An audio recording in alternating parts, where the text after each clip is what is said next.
नमस्कार दोस्तों, read science की टेस्ट सीरीज चल रही थी जिसका अगला वीडियो है। देखिए आज की वीडियो का पहला प्रश्न, पहेलिंग-विलियन परीक्षण निम्नलिखित के लिए उपयुक्त हो सकता है। तो पहेलिंग-विलियन के द्वारा एल्डिहाइड का परीक्षण किया जा सकता है। अगले प्रश्न की बात करें, एसिटिलीन अविलेय है। तो एसिटिलीन है वो एसीटोन में तो घुलता है, एल्कोहल में भी घुलता है, लेकिन जल में नहीं घुलता है, अर्थात एसिटिलीन जल में अविलेय है। अगले प्रश्न की बात कर लेते हैं, भूरा कोयला के नाम से जाना जाता है। तो लिग्नाइट को भूरा कोयला के नाम से जाना जाता है। अगला प्रश्न देखिए, किसी ईंधन के अपस्फोटरोधी गुण को दर्शाता है। तो उसकी ऑक्टेन संख्या प्रदर्शित करती है। किसी ईंधन के अपस्फोटिरोधी गुण को कौन दर्शाता है? ऑक्टेन संख्या दर्शाती है।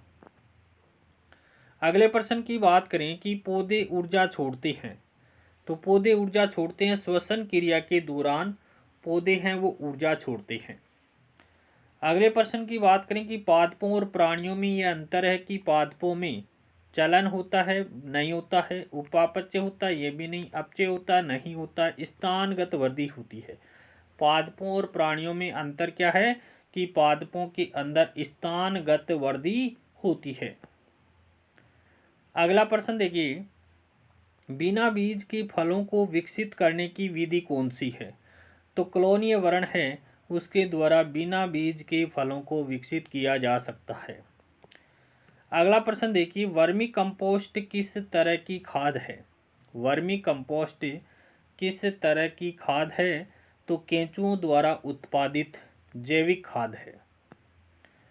अगला प्रश्न देखिए, शैवाल की कोशिका भित्ति किसकी बनी होती है? तो शैवाल की कोशिका भित्ति सेलुलोज की बनी होती है। अगले प्रश्न की बात कर लेते हैं कि जो परागकण या परागण बंद पुष्पों में होता है कहलाता है।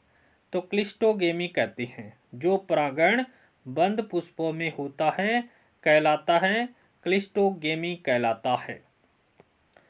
अगले प्रश्न की बात कर लेते हैं कि निम्न में से किस एक की खेती पौधे का प्रतिरोपण करके की जाती है? तो प्याज की खेती है वो पौधे का प्रतिरोपण करके की जाती है। अगले प्रश्न की बात करें कि जल द्वारा परागण कहलाता है। तो जल के द्वारा होने वाले परागण को हाइड्रोफिली कहा जाता है। जल के द्वारा होने वाले परागण को क्या कहते हैं? हाइड्रोफिली कहते हैं। अगले प्रश्न की बात करें कि डहेलिया की जड़ें होती है। तो डहेलिया की जड़ें हैं वो कुंभी रूप होती है। डहेलिया की जड़ें कैसी होती है? कुंभी रूप होती है। अगला प्रश्न देखिए, निम्नलिखित में से कौन सी कथन जैव उर्वरक के विषय में सही है? जैव उर्वरक के विषय में सही कथन बताना है। पहला ऑप्शन देखिए, एजेटोबैक्टर नाइट्रोजन यौगिकीकरण जीवाणु में से एक है जो जैव उर्वरक के रूप में प्रयुक्त होता है। पहला ऑप्शन तो सही है। इन्हें पौधे की केवल पत्तियों पर लगाया जाना होता है। दूसरा ऑप्शन गलत है। ये मृदा के रासायनिक संगठन को परिवर्तित करते हैं। तीसरा ऑप्शन भी गलत है। इन्हें कार्बनिक उर्वरकों के साथ प्रयुक्त किया जा सकता है। चौथा ऑप्शन सही है। पहला और चौथा ऑप्शन सही है तो 1 और 4 ऑप्शन 1 यहाँ पर करेक्ट हो जाएगा।